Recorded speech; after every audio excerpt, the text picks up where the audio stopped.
आज माझ्या ओपीडीमध्ये एक पेशंट आली होती आणि तिचं म्हणणं होतं, की "मॅडम माझं हिमोग्लोबिन फक्त 7 आहे आणि म्हणून एका डॉक्टरांनी मला एक इंजेक्शन घ्यायला सांगितलं. पण मग प्रेग्नन्सीमध्ये असं आयर्नचं इंजेक्शन घेणं किंवा सलाईनमधून इंजेक्शन घेणं सेफ आहे का?" तर हे बघा, जर तुमची प्रेग्नन्सी ऑलरेडी 6व्या-7व्या महिन्यामध्ये असेल आणि इतक्या दिवस तुम्ही व्यवस्थित आयर्न टॅबलेट न घेतल्यामुळे किंवा दुसऱ्या काही कारणास्तव जर तुमचं हिमोग्लोबिन लेव्हल हे 8 पेक्षा किंवा 9 पेक्षा कमी असेल, तर आता फक्त गोळ्या खाऊन तुमचं हिमोग्लोबिन वाढणार नसतं.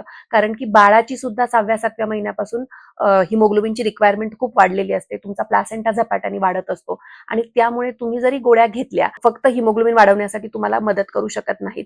गोळ्या घेत राहिलं फक्त आणि जर हिमोग्लोबिन आपलं प्रेग्नन्सीच्या 9व्या महिन्यापर्यंत प्रॉपर वाढलं नाही, म्हणजे ते जर 10.5-11 नसेल, तर मग डॉक्टर तुम्हाला रक्त लावण्याला सांगू शकतात. आणि असं दुसऱ्याचं रक्त घेण्यापेक्षा जर तुम्ही हे आयव्ही जे आयर्न आहे ते इंजेक्शन लावून जर स्वतःच रक्त वाढवलं, तर ते कधी पण उत्तम आहे. आणि त्यामुळे जर असं 28-29 आठवड्यात तुमचे डॉक्टर तुम्हाला आयव्ही आयर्नचं इंजेक्शन घ्यायला सांगत असतील, तर ते नक्की घ्या. ते सिंपल इंजेक्शन असतं. 10 मिनिटाची प्रोसिजर असते फक्त, ज्याच्यामध्ये आपण सलाईनमधून इंजेक्शन देतो.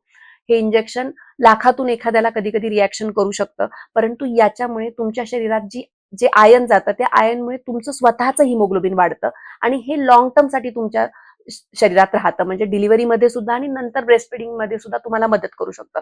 पण अचानकपणे हिमोग्लोबिन कमी असल्यामुळे जर तुम्ही स्वतःला रक्तसंक्रमण करून घेतलं, तर ते ब्लड फक्त साधारण 8 ते 10 दिवसच तुमच्या शरीरात राहतं आणि म्हणून जर तुमचं हिमोग्लोबिन कमी असेल, तर नक्की आयव्ही आयर्न लावून घ्या.